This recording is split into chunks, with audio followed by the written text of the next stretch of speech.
स्वागत है आपका आज की क्लास में। आज की क्लास में हम हिंदी साहित्य से संबंधित प्रश्नोत्तरी नंबर 3 देखेंगे। आज का हमारा टॉपिक है प्रयोगवाद, साठोत्तरी कविता, समकालीन कविता एवं तार सप्तक से संबंधित महत्वपूर्ण प्रश्नावली। इसमें हम नई कविता इस टॉपिक को भी हम इसमें देखेंगे।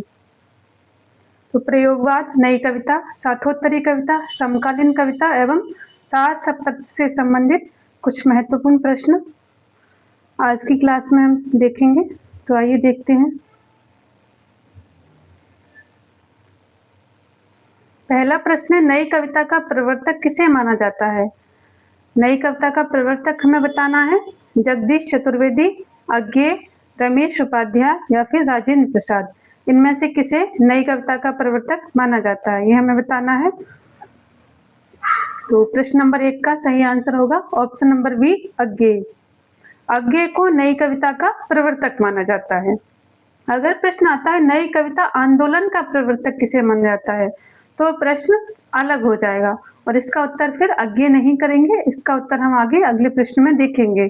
तो नई कविता का प्रवर्तक अगर पूछा जाए तो अज्ञेय, लेकिन नई कविता आंदोलन का प्रवर्तक पूछा जाए तो इसका उत्तर चेंज हो जाएगा। हम अगले प्रश्न में से देखेंगे। तो प्रश्न नंबर 1 का सही आंसर अज्ञेय। प्रश्न नंबर 2 देखते हैं। प्रश्न नंबर 1 में हम बाकी ऑप्शन भी देख लेते हैं। ऑप्शन नंबर ए जगदीश चतुर्वेदी। तो जगदीश चतुर्वेदी ने किस आंदोलन से संबंधित थे? किसका इन्होंने प्रवर्तन किया था? अकविता आंदोलन, ए कविता आंदोलन। ए कविता आंदोलन के प्रवर्तक कौन थे? जगदीश चतुर्वेदी थे। ऑप्शन नंबर सी है रमेश उपाध्याय। रमेश उपाध्याय ने पुरातन कविता का प्रवर्तन किया। किसका? पुरातन कविता। तो पुरातन कविता के प्रवर्तक कौन थे? रमेश उपाध्याय। रमेश उपाध्याय पुरातन कविता के प्रवर्तक थे। अज्ञेय नई कविता के प्रवर्तक थे और जगदीश चतुर्वेदी ए कविता आंदोलन के प्रवर्तक थे। अब है राजेंद्र प्रसाद सिंह। राजेंद्र प्रसाद सिंह ने नवगीत आंदोलन का प्रवर्तन किया। किसका? नवगीत आंदोलन का प्रवर्तन। तो नवगीत आंदोलन के प्रवर्तक राजेंद्र प्रसाद सिंह, पुरातन कविता के प्रवर्तक रमेश उपाध्याय, अकविता आंदोलन के प्रवर्तक जगदीश चतुर्वेदी और नई कविता के प्रवर्तक अज्ञेय। तो प्रश्न नंबर 1 का सही आंसर क्या होगा? ऑप्शन नंबर बी, अज्ञेय। ये सभी जो कविता आंदोलन है और इनके प्रवर्तक हैं, इस इम्पोर्टेंट हैं, ये एग्जाम में पूछे जाते हैं, ये आप याद रखेंगे। प्रश्न नंबर 2 हम देखते हैं।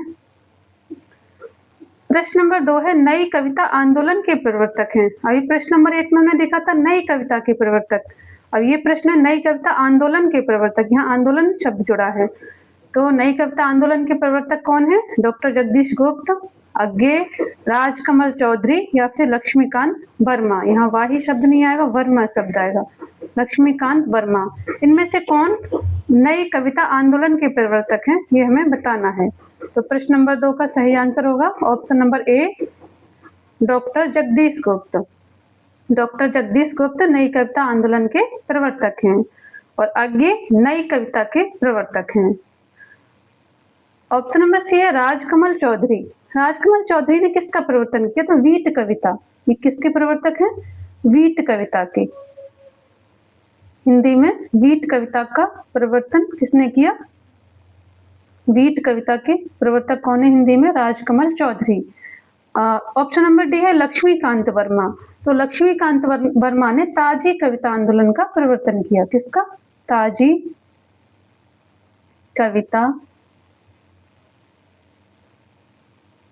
कविता आंदोलन। ताजी कविता आंदोलन के प्रवर्तक लक्ष्मीकांत वर्मा, वीट कविता के प्रवर्तक राजकमल चौधरी, नई कविता आंदोलन के प्रवर्तक डॉक्टर जगदीश गुप्त और नई कविता के प्रवर्तक ये इन्होंने किसका करा था? अज्ञेय ने नई कविता का। नई कविता, तो नई कविता के प्रवर्तक अज्ञे, नई कविता आंदोलन के प्रवर्तक डॉक्टर जगदीश गुप्त। तो प्रश्न नंबर 2 का सही आंसर ऑप्शन नंबर ए, डॉक्टर जगदीश गुप्त ने नई कविता आंदोलन का प्रवर्तन किया। ये नई कविता आंदोलन के प्रवर्तक हैं। प्रश्न नंबर 3 देखते हैं।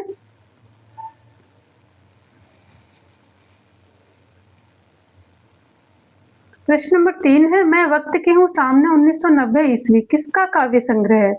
ये काव्य संग्रह है मैं वक्त की हूँ सामने, और ये प्रकाशन वर्ष 1990 ईस्वी। हमें बताना है किसका काव्य संग्रह है। प्रभाकर माचवे, दुष्यंत कुमार, केदारनाथ सिंह या गिरिजा कुमार माथुर। इनमें से किसने मैं वक्त की हूँ सामने 1990 ईस्वी काव्य संग्रह की रचना की? तो प्रश्न नंबर 3 का सही आंसर होगा option number D, Girija Kumar Mathur. Girija Kumar Mathur ने मैं वक्त की हूँ सामने 1990 ईस्वी काव्य संग्रह की रचना की थी। ये जो रचना है मैं वक्त की हूँ सामने, ये कब रची गई? 1990 में। और इसी रचना के लिए 1991 ईस्वी में, कब? 1991 ईस्वी में साहित्य अकादमी, कौन सा पुरस्कार मिला था इस रचना पर? साहित्य अकादमी पुरस्कार। मैंने शॉर्ट में लिख दिया है। मैं वक्त की हूँ सामने 1990 ईस्वी, ये क्या है? काव्य संग्रह है। किसका काव्य संग्रह? गिरिजा कुमार माथुर का काव्य संग्रह है। और इसी रचना के लिए 1991 ईस्वी में इन्हें साहित्य अकादमी पुरस्कार से सम्मानित किया गया था। प्रश्न नंबर 3 का सही answer option number D, Girija Kumar Mathur. प्रश्न नंबर 4 देखते हैं। प्रश्न नंबर 4 है, सतपुड़ा के जंगल कविता के रचनाकार हैं। सतपुड़ा के जंगल कविता है, उसके रचनाकार हमें बताना है। अज्ञे, शकुंत माथुर, धर्मवीर भारती या भवानी प्रसाद मिश्र। इनमें से किसने सतपुड़ा के जंगल नामक कविता की रचना की? तो प्रश्न नंबर 4 का सही आंसर हो जाएगा option number D, Bhavani Prasad Mishra. Bhavani Prasad Mishra ने सतपुड़ा के जंगल कविता की रचना की। प्रश्न नंबर 5 देखते हैं। प्रश्न नंबर 5 है, केदारनाथ सिंह किस सप्तक में शामिल कवि हैं? केदारनाथ सिंह किस सप्तक में शामिल कवि हैं? तार सप्तक, दूसरा सप्तक, तीसरा सप्तक या फिर चौथा सप्तक? किस सप्तक में शामिल है ये हमें बताना है। तो प्रश्न नंबर 5 का सही आंसर हो जाएगा ऑप्शन नंबर सी, तीसरा सप्तक। केदारनाथ सिंह तीसरा सप्तक में शामिल कवि हैं। प्रश्न नंबर 5 का सही आंसर ऑप्शन नंबर सी, तीसरा सप्तक में शामिल रचनाकार। प्रश्न नंबर 6 देखते हैं। प्रश्न नंबर 6 है, 1960 से 1990 के बीच लिखी गई समस्त कविताएं किस नाम से जानी जाती हैं? जो कविताएं 1960 से 1990 के बीच लिखी गई थी उन्हें हम किस नाम से जानते हैं ये हमें बताना है। तो नई कविता के नाम से, साठोत्तरी कविता के नाम से, मंत्र कविता के नाम से या पुरातन कविता के नाम से? नई कविता से संबंधित बहुत सारे आंदोलन चले थे, बहुत सारे प्रवर्तक थे, उन्होंने अन्य कई नामों से जो कविताएं थी वो रची थी, जैसे नई कविता, साठोत्तरी कविता, मंत्र कविता, पुरातन कविता, अकविता, बीट कविता। तो इस तरह से बहुत सारे, ये सब नई कविता के ही अंतर्गत वैसे इन आंदोलन को रखा जाता है, लेकिन इनके नाम अलग अलग हैं। तो ये हमें बताना है कि 1960 से 1990 के बीच के समय में जो कविताएं लिखी गई थी उनको किस नाम से संबोधित किया गया था? नई कविता से, साठोत्तरी कविता से, मंत्र कविता से या पुरातन कविता से? तो प्रश्न नंबर 6 का सही आंसर हो जाएगा ऑप्शन नंबर बी, साठोत्तरी कविता। 1960 से 1990 के बीच जो कविताएं लिखी गई उन्हें साठोत्तरी कविता के नाम से जाना गया। नई कविता का समय क्या था? नई कविता से जो टॉपिक जो रखा गया था वो किसे, उसका रचना काल क्या था? तो नई कविता का रचना काल था 1952 से, क्या था इसका समय? 1952 से और 1960, 1952 से 1960 के बीच। और इसके प्रवर्तक कौन थे? अज्ञे थे। प्रवर्तक भी हम देख लेते हैं। नई कविता के प्रवर्तक कौन थे? अज्ञे थे। और इसका रचना काल क्या था नई कविता का? 1952 से 1960 के बीच जो रचनाएं रची, जो रचनाएं लिखी गई उन्हें, जो कविताएं लिखी गई उन्हें नई कविता के नाम से संबोधित किया गया। साठोत्तरी कविता 1960 से और 1990 के बीच, इन्हें क्या कहा गया? साठोत्तरी कविता कहा गया। इसी तरह से मंत्र कविता मंत्र कविता 1976 से,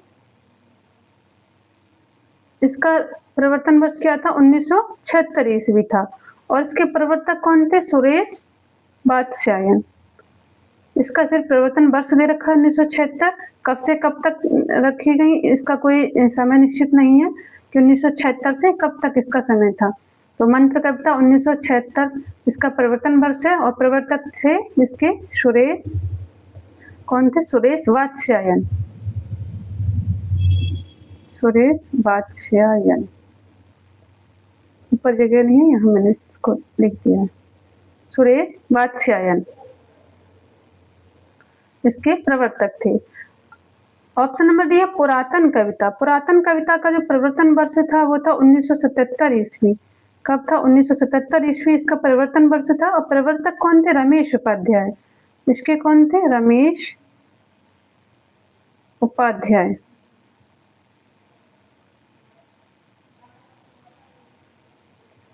तो पुरातन कविता, प्रवर्तन वर्ष 1977 ईस्वी, प्रवर्तक रमेश उपाध्याय। मंत्र कविता, प्रवर्तन वर्ष 1976 ईस्वी, प्रवर्तक सुरेश वात्स्यायन। साठोत्तरी कविता, इसका रचना काल था 1990। साठोत्तरी कविता का 1960, ये 1960 है यहाँ पर, 1960 से 1990। नई कविता 1952 से 1960 और इसके प्रवर्तक कौन थे? अज्ञेय थे। प्रश्न नंबर 6 का सही आंसर हो जाएगा ऑप्शन नंबर बी, साठोत्तरी कविता। साठोत्तरी कविता का समय क्या था? 1960 से 1990 के बीच। प्रश्न नंबर 7 देखते हैं। प्रश्न नंबर 7 है अकाल में सारस 1988 ईस्वी किसकी रचना है? अकाल में सारस रचना है 1988 ईस्वी में और इसका रचनाकार हमें बताना है कुंवर नारायण, सर्वेश्वर दयाल सक्सेना, विजय देव नारायण शाही या केदारनाथ सिंह। इनमें से किसने अकाल में सारस 1988 ईस्वी की रचना की? कुंवर नारायण, सर्वेश्वर दयाल सक्सेना, विजय देव नारायण शाही या केदारनाथ सिंह। प्रश्न नंबर 7 का सही आंसर है option number D, Kedarnath Singh. Kedarnath Singh ने अकाल में सारस 1988 ईस्वी की रचना की। प्रश्न नंबर 7 का सही answer option number D, Kedarnath Singh. और इस जो ये जो रचना है अकाल में सारस 1988 ईस्वी, ये क्या है? ये काव्य संकलन है। क्या है ये? काव्य। कभी कभी विधा भी पूछ लेते हैं। ये क्या है? केदारनाथ सिंह का काव्य संकलन है। और इसी रचना पर 1989 में, इसका प्रकाशन वर्ष क्या? 1988 ईस्वी। और 1989 ईस्वी में इसी रचना पर इन्हें साहित्य अकादमी पुरस्कार से सम्मानित किया गया। इसीलिए ये जो रचना है ये इम्पोर्टेंट है, एग्जाम की दृष्टि से ही मोस्ट इम्पोर्टेंट है। तो इस रचना पर इन्हें कौन सा पुरस्कार मिला? साहित्य अकादमी पुरस्कार। अकाल में सारस 1988 ईस्वी किसकी रचना है? केदारनाथ सिंह की रचना है। और ये क्या है? ये काव्य संकलन है। और इसी रचना पर इन्हें 1989 ईस्वी में साहित्य अकादमी पुरस्कार से सम्मानित किया गया था। प्रश्न नंबर 7 का सही answer option number D, Kedarnath Singh. अकाल में सारस 1988 ईस्वी केदारनाथ सिंह की रचना है। प्रश्न नंबर 8 देखते हैं। प्रश्न नंबर 8 है प्रभाकर माचवी ने सुमित्रा नंदन पंत की किस रचना को छायावाद के अंत का घोषणा पत्र कहा? प्रभाकर माचवी ने सुमित्रा नंदन पंत की किस रचना को छायावाद के अंत का घोषणा पत्र कहा था? प्रभाकर माचवी बहुत ही अच्छे व्यंग्यकार हैं, व्यंग्य भी बहुत अच्छा लिखते हैं। तो इन्होंने किस रचना को छायावाद के अंत का घोषणा पत्र कहा? पंत की रचनाएं हैं पल्लव, वीड़ा, युगांत या गुंजन। इनमें से किस रचना को इन्होंने छायावाद के अंत का घोषणा पत्र कहा, ये हमें बताना है। तो प्रश्न नंबर 8 का सही आंसर हो जाएगा ऑप्शन नंबर सी, युगांत। सुमित्रा नंदन पंत की रचना है युगांत और इन्होंने युगांत को छायावाद के अंत का घोषणा पत्र कहा था। किसने? प्रभाकर माचवी ने। प्रश्न नंबर 8 का सही आंसर ऑप्शन नंबर सी, युगांत। प्रश्न नंबर 9 देखते हैं। प्रश्न नंबर 9 है केदारनाथ सिंह लोक संस्कृति के रक्षक कवि हैं। उपर्युक्त परिभाषा किस विद्वान की है? ये परिभाषा दे रखी है, केदारनाथ सिंह लोक संस्कृति के रक्षक कवि हैं। ये परिभाषा किस विद्वान की है हमें बताना है। नामवर सिंह, रामचंद्र शुक्ल, बच्चन सिंह या रामस्वरूप चतुर्वेदी? किसने ये परिभाषा दी है? तो प्रश्न नंबर 9 का सही आंसर हो जाएगा ऑप्शन नंबर ए, नामवर सिंह। नामवर सिंह की ये परिभाषा है। नामवर सिंह ने लिखा है कि केदारनाथ सिंह लोक संस्कृति के रक्षक कवि हैं, और एग्जाम में परिभाषा पूछ ली जाती है और ये एग्जाम की दृष्टि से परिभाषा इम्पोर्टेंट है। बच्चन सिंह, नामवर सिंह, रामविलास शर्मा, इन सभी से संबंधित जो परिभाषाएं एग्जाम में पूछी जाती है। रामस्वरूप चतुर्वेदी, बच्चन सिंह तो मोस्ट इम्पोर्टेंट है परिभाषा की दृष्टि से। अगर बच्चन सिंह को देखा जाए तो इनकी परिभाषाएं एग्जाम में, किसी भी एग्जाम में इनकी परिभाषाएं पूछ ली जाती हैं।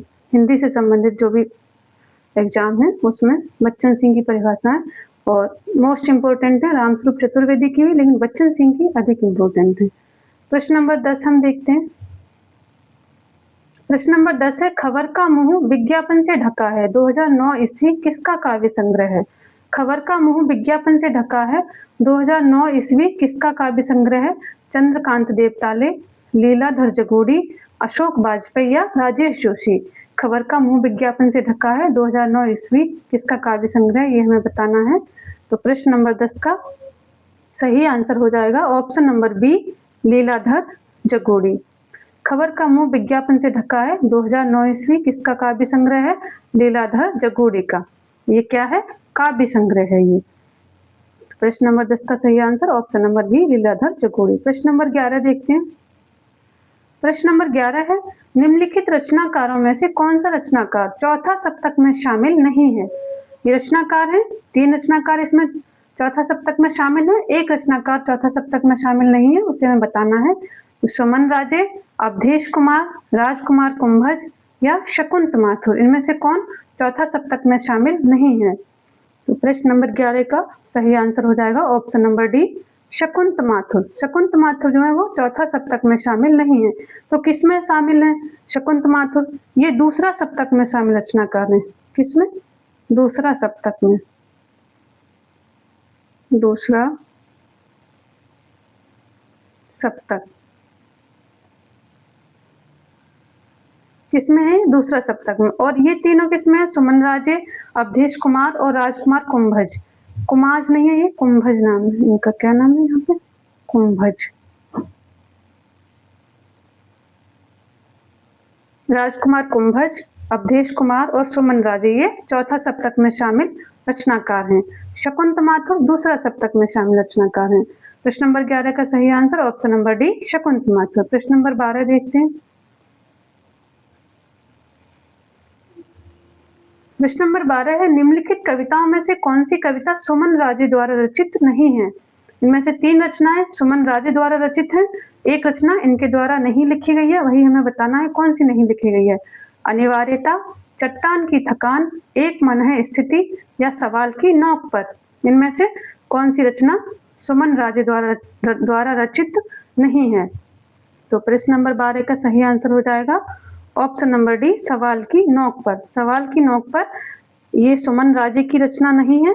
किसकी रचना है ये? राजकुमार कुंभज की रचना है। किसकी रचना है ये?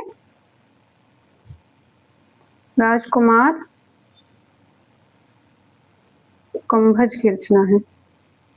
और सुमन राजे की रचनाएं एग्जाम की दृष्टि से इम्पोर्टेंट है, एग्जाम में ये पूछी जा सकती हैं। तो सवाल की नोक पर राजकुमार कुंभज की रचना है, ये सुमन राजे की रचना नहीं है। बाकी ये 3 रचनाएं किसकी हैं? ये सुमन राजे की रचनाएं हैं। किसकी हैं ये? सुमन राजे की।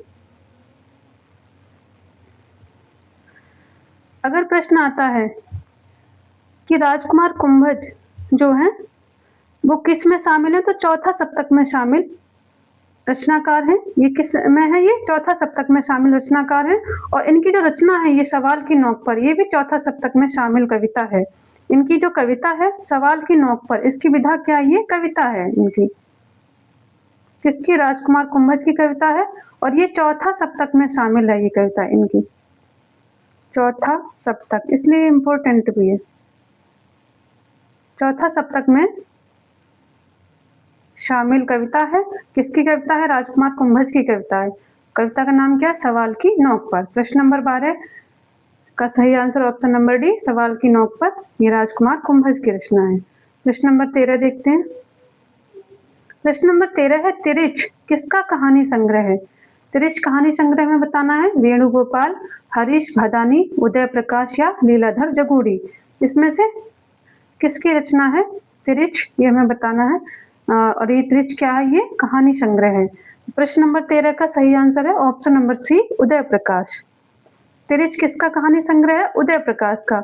इनके जो अन्य कहानी संग्रह हैं वो भी हम देख लेते हैं। एक तो हो गया तिरिच,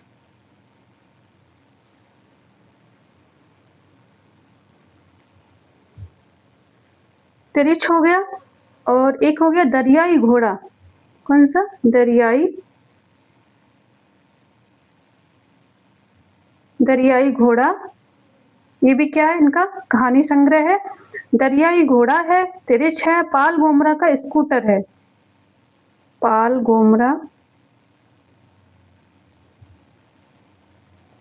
गोमरा का स्कूटर, ये भी क्या है? ये भी इनका कहानी संग्रह है। पाल गोमरा का स्कूटर और एक दत्तात्रेय के दुख। ये क्या है? दत्तात्रेय के दुख। ये क्या है? ये उदय प्रकाश के कहानी संग्रह हैं। और एक पीली छतरी वाली लड़की, अंतिम जो कहानी संग्रह क्या है? एक पीली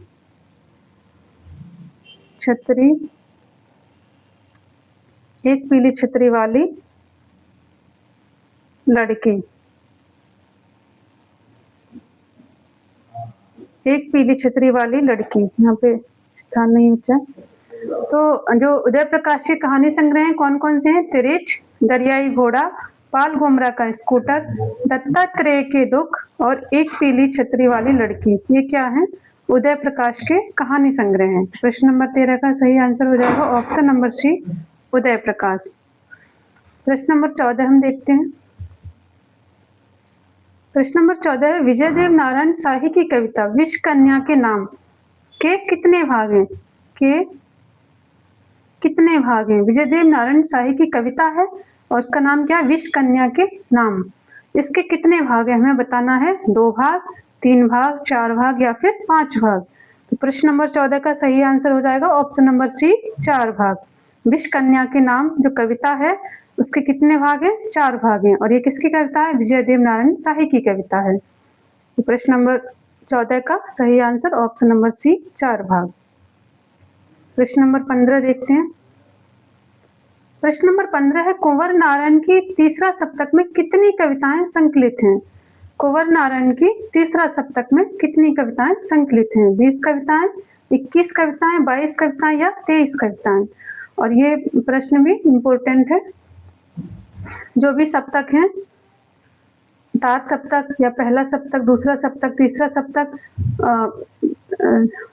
तार सप्तक, दूसरा सप्तक, तीसरा सप्तक और चौथा सप्तक, इनसे संबंधित जो भी रचनाकार हैं उनकी रचनाएं हैं वो सभी इम्पोर्टेंट हैं। और जो भी इनकी कविताएं प्रथम सप्तक या तार सप्तक या दूसरा सप्तक, तीसरा सप्तक या चौथा सप्तक में जो रचनाएं संकलित हैं वो भी पूछ ली जाती हैं कि ये कविता किस सप्तक में संकलित है या फिर इसके रचनाकार कौन है और वो रचनाकार किस सप्तक से संबंधित है। इस तरह से प्रश्न एग्जाम में पूछ लिया जाता है। तो ये आप सभी सप्तक के नाम और उनके रचनाकार और उनकी जो रचनाएं तार सप्तक में या फिर पहला या फिर दूसरा, तीसरा, चौथा सप्तक में संकलित हैं वो आप याद रखेंगे। और किस रचनाकार की कितनी कविताएं उसमें संकलित हैं ये भी याद रखेंगे। तो कुंवर नारायण की तीसरा सप्तक में कितनी कविताएं संकलित हैं ये हमें बताना है। तो प्रश्न नंबर 15 का सही आंसर हो जाएगा ऑप्शन नंबर बी, 21 कविताएं। कुंवर नारायण की कौन से सप्तक में शामिल है? सबसे पहले याद रखना है तीसरा सप्तक में। कितनी कविताएं? 21 कविताएं। और जो 21 कविताएं कौन कौन सी है वो भी आपको याद रखना है। वो मैंने यहाँ पे इस प्रश्नोत्तरी में नहीं ली है, लेकिन ये आपको ये भी याद रखना है कि कौन कौन सी कविताएं हैं। कभी कभी वो कविताओं का नाम भी पूछ लिया जाता है कि ये कविता किस सप्तक में संकलित है। तो कुंवर नारायण की तीसरा सप्तक में 21 कविताएं संकलित हैं। प्रश्न नंबर 16 देखते हैं। प्रश्न नंबर 16 है कला जीवन का सच्चा दर्पण है, यह परिभाषा किसके द्वारा दी गई है? कला जीवन का सच्चा दर्पण है, ये परिभाषा किसके द्वारा दी गई है हमें बताना है। शमशेर बहादुर सिंह, भवानी प्रसाद मिश्र, नरेश मेहता या फिर रघुवीर सहाय? किसने ये परिभाषा दी है? हमें बताना है कला जीवन का सच्चा दर्पण है। तो प्रश्न नंबर 16 का सही आंसर हो जाएगा option number A, Shamsher Bahadur Singh.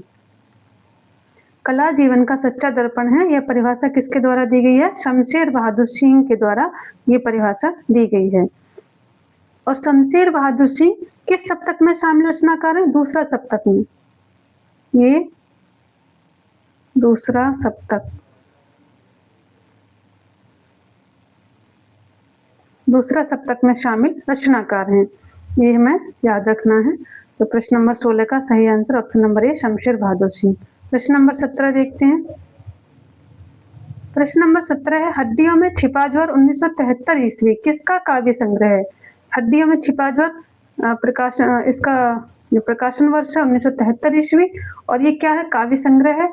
और इसमें कितनी कविताएं हैं?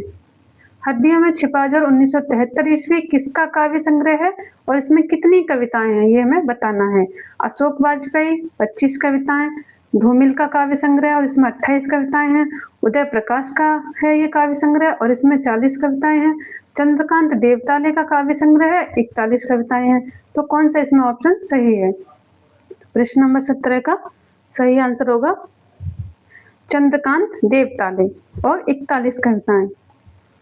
प्रश्न नंबर 17 का सही answer option number D, Chandrakant Deotale, और इसमें कितनी कविता है? 41 कविताएं। हड्डियों में छिपा ज्वर 1973 ईस्वी किसका काव्य संग्रह है?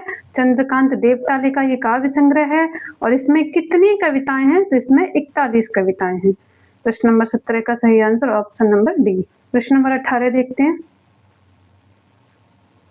प्रश्न नंबर 18 है, दरअसल अपने यहाँ जनतंत्र एक ऐसा तमाशा है जिसकी जान मदारी की भाषा है। यहाँ महारी नहीं, मदारी शब्द आना चाहिए, मदारी। यहाँ पे विराम आना चाहिए। दरअसल अपने यहाँ जनतंत्र एक ऐसा तमाशा है जिसकी जान मदारी की भाषा है। प्रयुक्त पंक्तियां किस रचनाकार की हैं? ये हमें ये पंक्तियां हैं और ये बताना है किसकी पंक्तियां हैं। अरुण कमल की, मंगलेश डबराल की, सुदामा पांडे धूमिल की या फिर विनोद कुमार शुक्ल की? किसकी ये पंक्तियां हैं? प्रश्न नंबर 18 का सही आंसर हो जाएगा Sudama Pandey Dhoomil, option number C, Sudama Pandey Dhoomil. दरअसल अपने यहाँ जनतंत्र एक ऐसा तमाशा है जिसकी जान मदारी की भाषा है, ये पंक्तियां किसकी हैं? ये पंक्तियां सुदामा पांडे धूमिल की हैं। और धूमिल जो है इम्पोर्टेंट है, एग्जाम में इनसे प्रश्न पूछा जाता है, सुदामा पांडे धूमिल। प्रश्न नंबर 18 का सही आंसर ऑप्शन नंबर सी। प्रश्न नंबर 19 देखते हैं।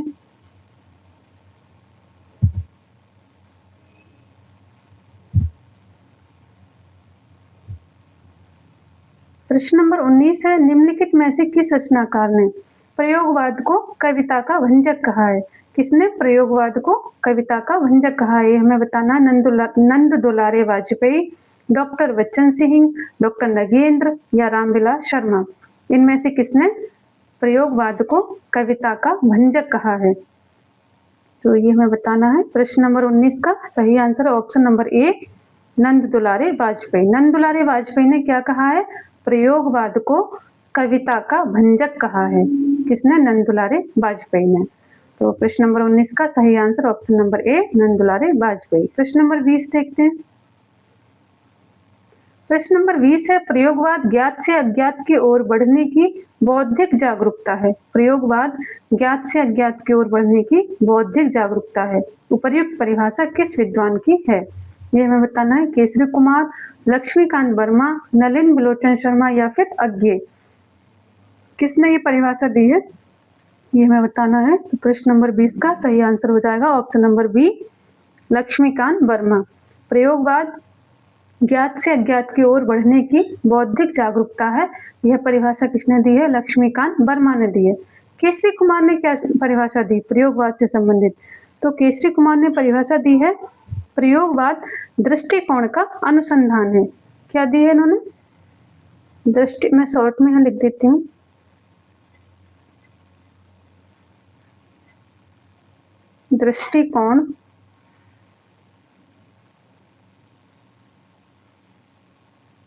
दृष्टिकोण का अनुसंधान। इन्होंने प्रयोगवाद को क्या कहा था? दृष्टिकोण का अनुसंधान, अनुसंधान कहा था।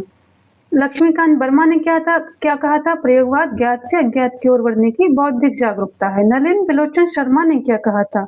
ऑप्शन नंबर सी में नलिन बिलोचन शर्मा ने कहा था प्रयोगवाद कविता के साथ खिलवाड़ है। क्या कहा था इन्होंने? कविता के साथ खिलवाड़, कविता के साथ खिलवाड़। प्रयोगवाद कविता के साथ खिलवाड़ है, किसने कहा था? नलिन बिलोचन शर्मा ने कहा था। अज्ञे ने क्या कहा था? अज्ञे ने कहा था प्रयोगशील कवि मोती खोजने वाले गोताखोर हैं। क्या कहा था इन्होंने? प्रयोगशील ने प्रयोगवाद शब्द का प्रयोग नहीं करा था इन्होंने, प्रयोगवाद शब्द का प्रयोग किया ही नहीं था, इन्होंने प्रयोगशील शब्द का प्रयोग किया था। जहाँ प्रयोगशील, प्रयोगशील कवि मोती खोजने वाले, मोती खोजने वाले कौन है? गोताखोर, गोताखोर हैं। तो केसरी कुमार ने क्या कहा था? प्रयोगवाद दृष्टिकोण का अनुसंधान है। और लक्ष्मीकांत वर्मा ने कहा था प्रयोगवाद ज्ञात से अज्ञात की ओर बढ़ने की बौद्धिक जागरूकता है।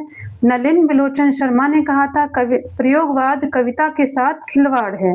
और इन्होंने आज्ञे ने क्या कहा था? प्रयोगशील कवि मोती खोजने वाले गोताखोर हैं। आप शॉर्ट में याद इनको करना चाहें तो आज्ञे मोती खोजने वाले गोताखोर, नलिन बिलोचन शर्मा कविता के साथ खिलवाड़, केसरी कुमार दृष्टिकोण का अनुसंधान और लक्ष्मीकांत वर्मा ज्ञात से अज्ञात की ओर बढ़ने की बौद्धिक जागरूकता।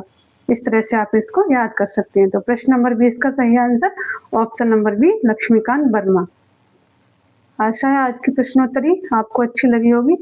आज की प्रश्नोत्तरी यहीं समाप्त होती है। धन्यवाद।